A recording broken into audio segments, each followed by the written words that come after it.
The phrase, trust the process, is one that has become rather infamous over the years, not the least of which for Philadelphia 76ers fans, because for years, the heads of the team made it clear that they had a plan for their then rookies and how they would bring them up in the NBA so they could bring glory to Philly once again.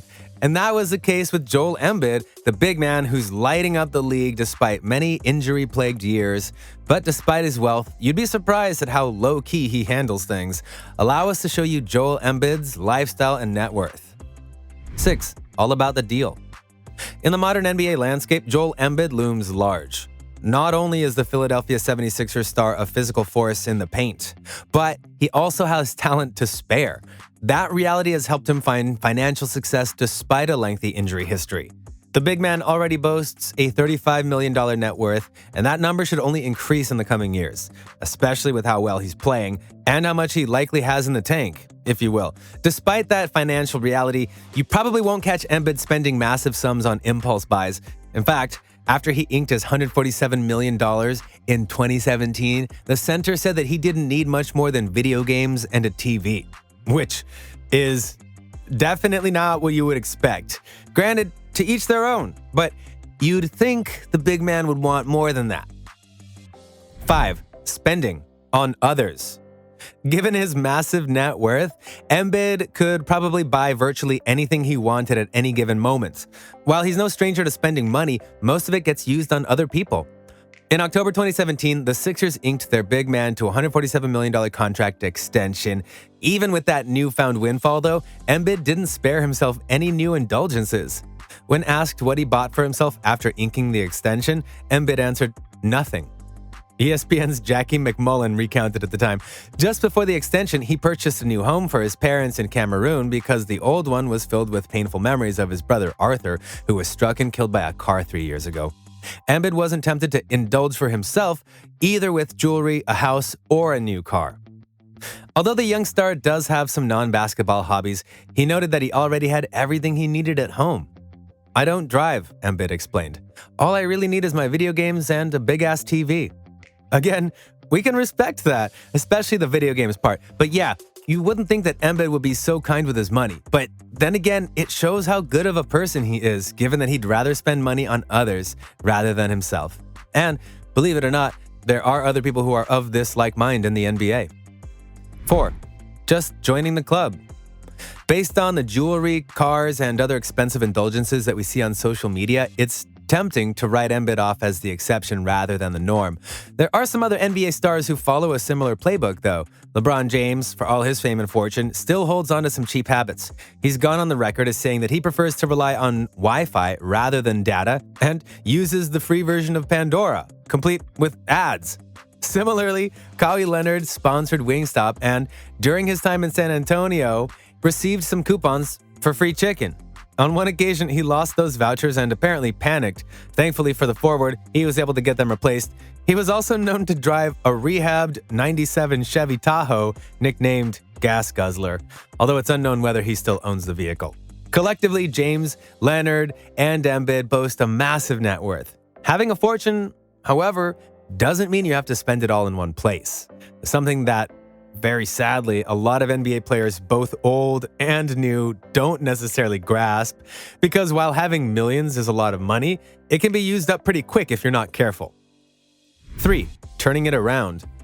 One of the biggest ironies for Embiid, though, is that some would have said early on in his career that he wouldn't be worth $35 million or a massive $147 million extension. Why? Because he was injury-prone early on in his NBA career. As veteran sports fans can confirm, injuries are the great equalizer. No matter how talented a player may be, it's tough to be effective when you aren't 100% healthy. Thankfully, for those in Philadelphia, Embiid seems to have put at least some of those issues behind him. Embiid's unfortunate pattern began during his lone season at the University of Kansas.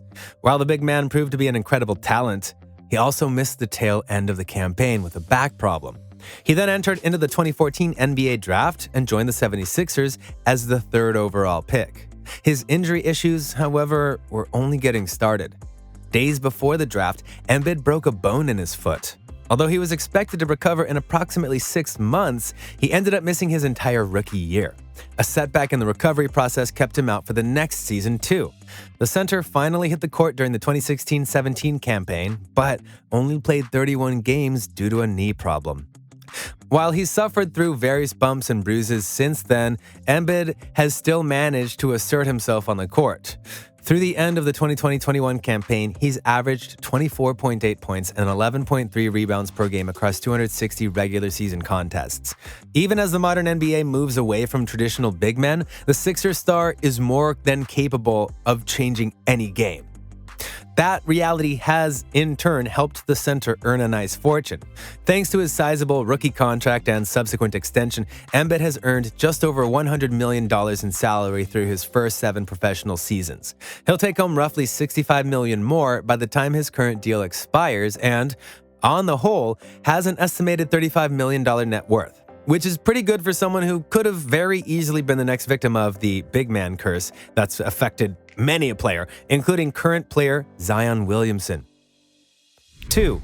Career performance.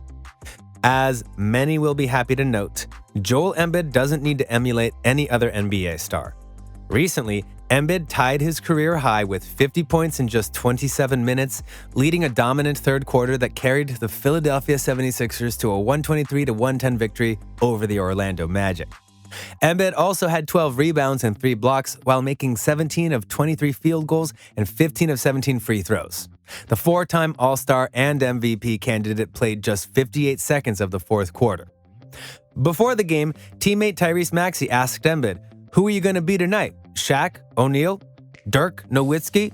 He said, "I'm going to be Joel," Maxey said. "I said, you go be Joel." And that's what he did. "I said me," Embiid said, "because at times whenever I want, I'm able to be Shaq. Whenever I want, I'm also able to be Dirk or Kobe Bryant or MJ or any guards really, meaning shooting off the dribble or pull-ups or ball handling, just a combination of everything offensively." Embiid joined Hall of Famers Allen Iverson and Wilt Chamberlain as the only players in club history with multiple games of 50 points or more, while getting at least 50 points and 10 rebounds in the fewest minutes of any NBA player since 1955, according to Elias. "That was easy, quick, efficient, and determined," Philadelphia coach Doc Rivers said. "He's a little bit of Hakeem Olajuwon and a little bit of Kevin Garnett. It's a heck of a combination if you can get it. But the difference is he can go out to the three-point line, which sets him apart. He's Joel Embiid. He's not any of those guys. He's his own guy." 1. Playoff hopes. Here's the thing. While this is all well and good, there's a bit of an elephant in the room. Mainly, despite the dominant play of Embiid in recent seasons, the 76ers just can't get over the hump when it comes to the playoffs. Last year's failure, where they were the number 1 seed in the Eastern Conference, was blamed on Ben Simmons and led to a bunch of off-season stories about whether he'd be on the team at season start. Long story short, he is. And currently, the 76ers are 5th in the season and are above .500, which usually would be good enough for most, but the 76ers want redemption. They want to prove that they can get over the hump and be not just in the playoff race, but the title contenders. A lot of that will be on Embiid, so we'll have to wait and see how that all plays out. So what do you think? What do you think of this look at the life and money spending of Joel Embiid? Were you shocked that he's someone who doesn't mind not spending money in order to focus on the simpler things in life? Are you one of the many that hope that Joel will be able to make a deep run with the 76ers and maybe just bring them home a title? Let us know in the comments down below. Be sure to subscribe, and we'll see you next time on the channel.